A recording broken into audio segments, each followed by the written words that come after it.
Bless you. Whoa. What a rowdy group you are.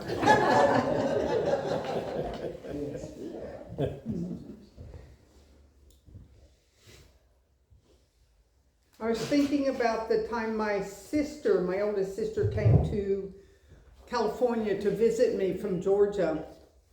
And I took her out to the Armstrong Redwoods to see these magnificent trees because we have no redwoods in Georgia. And we're walking through and reading the little plaques, and there's this one enormous tree that has fallen over.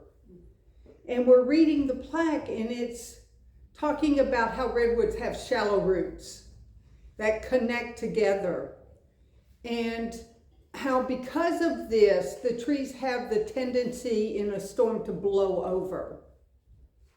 And so thinking this might be a way to venture into the spiritual with my sister, something I never do with my family, my fundamentalist family, I said, isn't it interesting? You would think that the Creator would have thought of something better to hold these trees upright. And my sister looked to her left and to her right, and she said, seems to be working pretty good to me. So we are talking about perfectly imperfect. This whole month has been about imperfection. And I love that song, that God is all there is.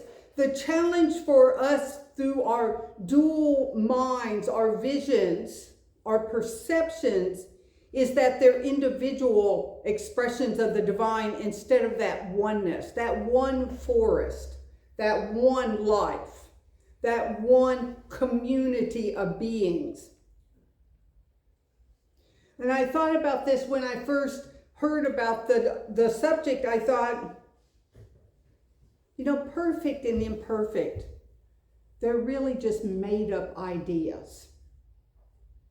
That the infinite presence of life itself, that cosmic power and intelligence, is not judging this and that, good and bad, perfect and imperfect. It just is. It's expressing through all of us and all of life simultaneously. And as George and Reverend Eileen said in their talks this month, it's a dynamic unfolding. It's always creating and creating anew. The challenge is we don't see that dynamic change.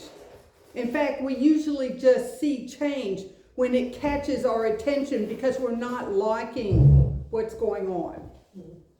Something big has erupted before us. I thought about how we talk about perfect in this community, about people say, oh, that's perfect. Oh, that's God's good. And we do that when we get what we want. Isn't that true? It's perfect when it's what we want. I had an experience a couple weeks ago with a couple of friends of mine. You know that most of you might know that I have sat with two of my dear, dear friends for a month on their deathbeds. In the last 2 months, I've had 4 people die.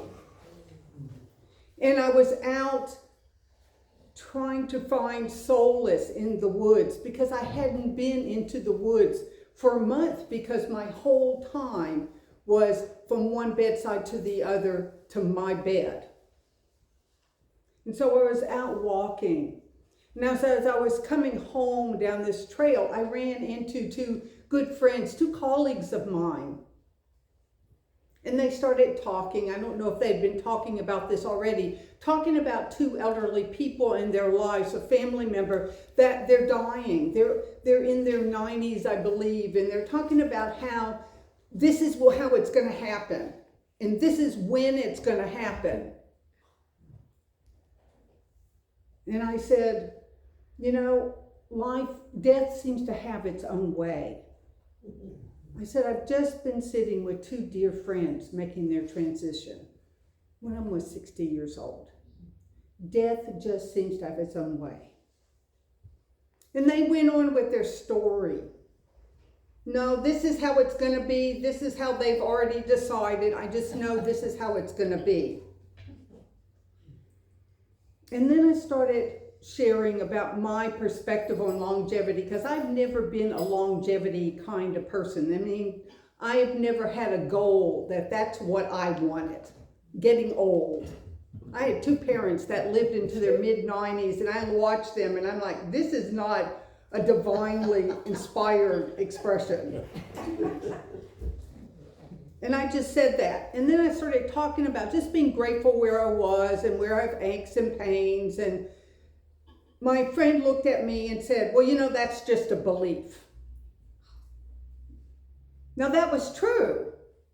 And I thought about that when I got home. I don't need to tell the story about what was.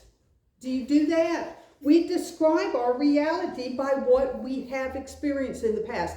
This is the way I am. This is the way that person is. This is the way politics are. Do we not? And I realized, well, she was right. But in that moment, I didn't want to hear that. And so I yelled at her.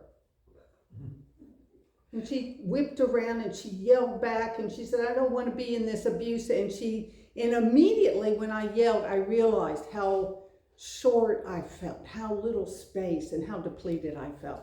And I apologized profusely to her. And then I went home and sent her a text and said, this is what's going on. And I talked about, well, I had just said that my friends were dying. And she goes, oh, well, I guess I just didn't hear that. And I thought, well, she should. She's a minister. Yeah. And then I thought, well, she's not a pastoral minister like me. And then a friend of mine said, she doesn't have to be a minister. She just has to be a kind person. Yes. So all of this stuff is going on in me, and I'm looking at it, and I'm forgiving her, and I'm forgiving myself for my anger. By the way, having anger is not a bad thing. And after a little while, I realized that the point of misstep for me was that I got caught by their words. We do. We have beliefs. Anybody here have a belief? Anybody here recognize that those beliefs are opinions? Yeah. That they're just your opinion. No. Your beliefs are opinions.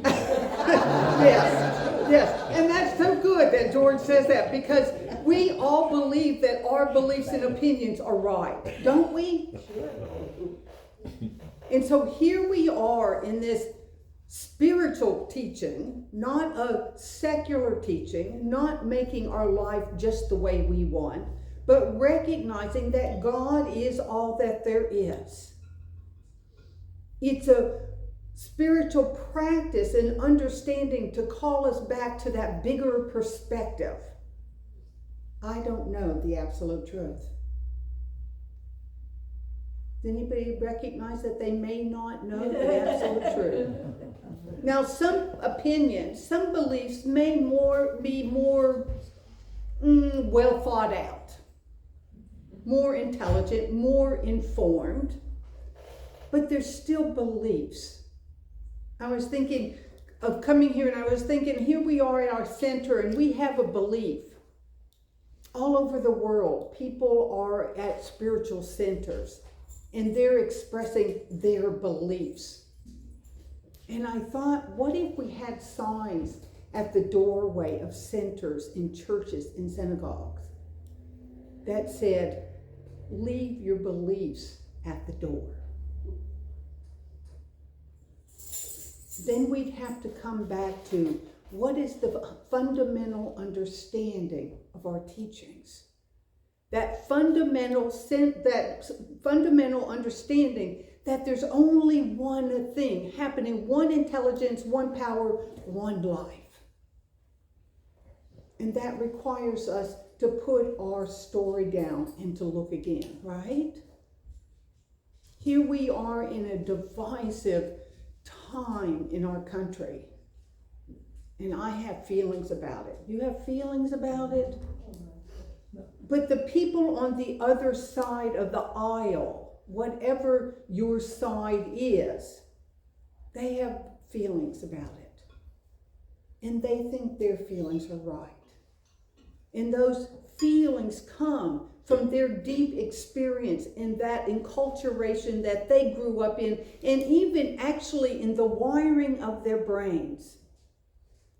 The great neuroscientist Oliver Sacks said that everything, all our behavior, our personality traits are wired.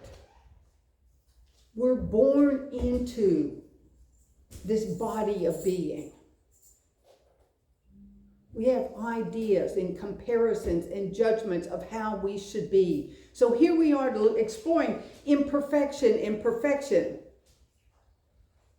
I hear so often people coming to me to want to improve their lives and improve themselves.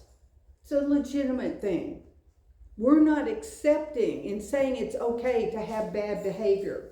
We certainly all, does anybody else have bad habits?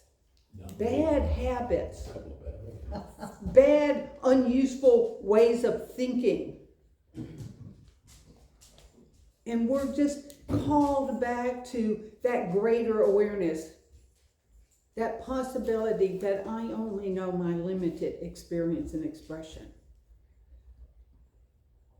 In the write-up that the Home Office gave to us as ministers, it talked about self-acceptance. Today we're talking about self-acceptance. Well, we're not accepting the bad behavior. We're not saying that we don't improve in how we be and how we respond, maybe even how we think.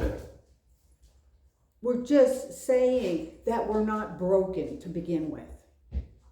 That the idea of imperfection and perfection is a made-up idea. So that I can soften my gaze and look and listen again.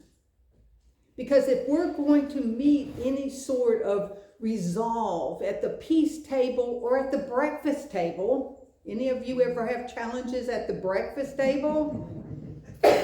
Then we need to stop in our idea of what's true and listen again. Listen from that higher perspective, which is really what our teaching's about, to listen in that bigger way. Like my sister did in Armstrong Woods, to see the bigger whole picture and not just the broken piece, as if that was wrong. We're not here to just get what we want.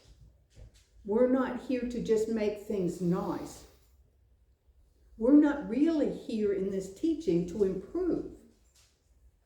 What we're doing in the teaching is uncovering the stuff and the layering and the acculturation that gets in the way of our true nature.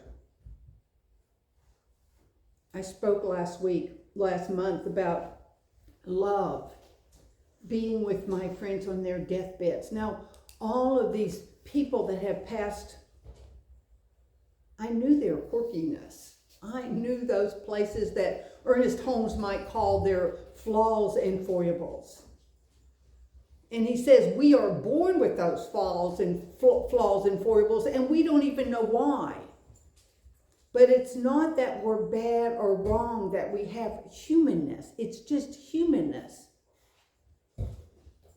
It's just our nature. It's not wrong. It's not broken. And so I see all of that with my friends who have died. And you know what it means to me now that they had things that were less than beautiful? It means nothing. I just love them and I just miss them. You with me?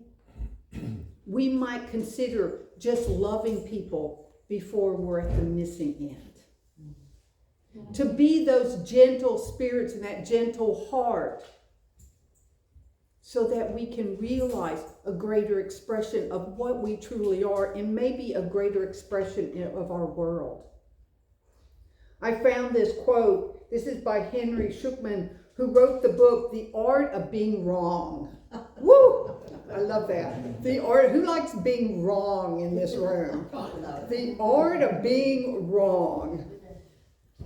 He says, peace and kindness have their best shot at establishing themselves when we accept our own inadequacy. When limitation and error become aspects of ourselves we can embrace rather than to strive to mask. He's talking about accepting and making room for our humanity so that we can accept and make room for the people in our world. I saw that when I went home and really looked at what happened to my friends in the woods. They were just doing what we all do. They were just sharing their piece right there, and they were just caught in that, and they missed what was standing before them. Do you ever miss what people are saying? Do you ever override it with what you're thinking? Do you ever watch the news and be so set in what you think is going on that you don't really hear what's before you? A colleague friend sent me this quote. Too often we judge other groups by their worst examples while judging ourselves by our best intentions.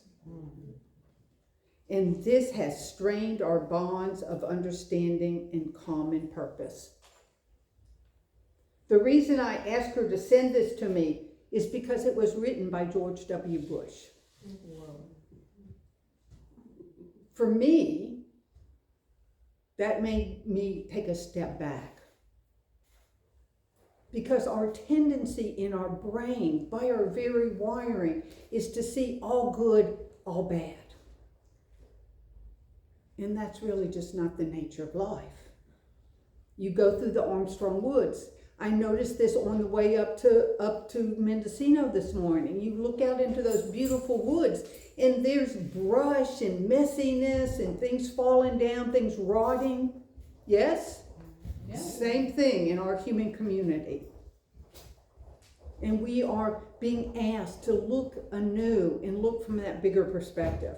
Not, I'm going to say this again, to accept bad behavior, but to embrace each other from a bigger perspective. There's only one thing, God, one life. That means there's only one people. That means we need to learn to work together. If we're going to recognize this highest ideal that we call the global vision, and we may or may not, we need to be an expression of those highest ideals. Do we not? That's our work individually, not to get other people, not to notice and point out where other people aren't doing it, but to do our own inner work, to clear our own stories and limited ideas. I read that we share 99% the exact same DNA with everybody. That means the person sitting next to you right now, and that means the person sitting across from you on the political aisle. 99% shared DNA. Identical twins. Our perceptions tell us something else. We are being asked to look at this idea of imperfection and perfection with new eyes, from that greater experience and that greater expression. I saw a meme, you guys all know about memes, right, on social media. This was sent by a colleague, friend of mine. It was one of those just cute memes. Dear universe, feel free to amaze me today. I'm not a big fan of cute memes, and I thought when I saw that, why do we think that life is not amazing right now? The fact that we are sitting here upright on this planet that's spinning 60,000 miles an hour seems pretty amazing. So we're asked to embrace. The second part of the talk title for this morning is an expansive experience. We are invited to step into that is the expansiveness of life itself. Behind, underneath our stories, opinions, is that is simply life. And so we listen and we allow that to inform us, because we are made of that same stuff. It is that one consciousness that sees through our eyes, hears through our ears, and expresses as life together as one universe. And so I want to invite you in as we pray this prayer of truth. And I start with this beautiful quote. This is my favorite quote. You've heard me speak this. From Ernest Holmes, our founder. So as we drop underneath our stories, he says, I am guided by an intelligence and inspired by a creative power that casts the moonbeams across the waves and holds the universe within its grasp. This thing called God, Spirit, the divine, the one life, the one source, is right here, fully, completely, perfectly abiding. Nothing wrong, nothing broken, nothing missing, lacking. Right here, life is fully abiding. No one, nothing is outside of this oneness, for all of creation is made of and from and by this one. And so I know it as the truth of all that I am, that it is that stands and expresses in this human form. It is that calls me home in prayer, and it is that is the life of each and every one here. Breathing each breath, guiding and directing each one anew, not bound by that is going before, not bound by ideas, beliefs, feelings, no matter how deeply felt, how long carried. It is creating anew in this very moment. Unfolding, broadcasting through each and every one. Unfolding, broadcasting through this community right now. One life. And so I know that we are held, guided, inspired by this one. We are supported and sustained in our uniqueness by this one. And it is right here, always right here in its fullness. And so I simply know this, and I affirm this, and I accept this as that call home in conscious awareness, knowing that truly all of life is known and done by that knows and does all things. And so I simply give thanks for this call home. I give thanks for this new moment. I give thanks for this one source of life. And in gratitude, I simply let go. I let this be. And so it is. And so it is. Amen.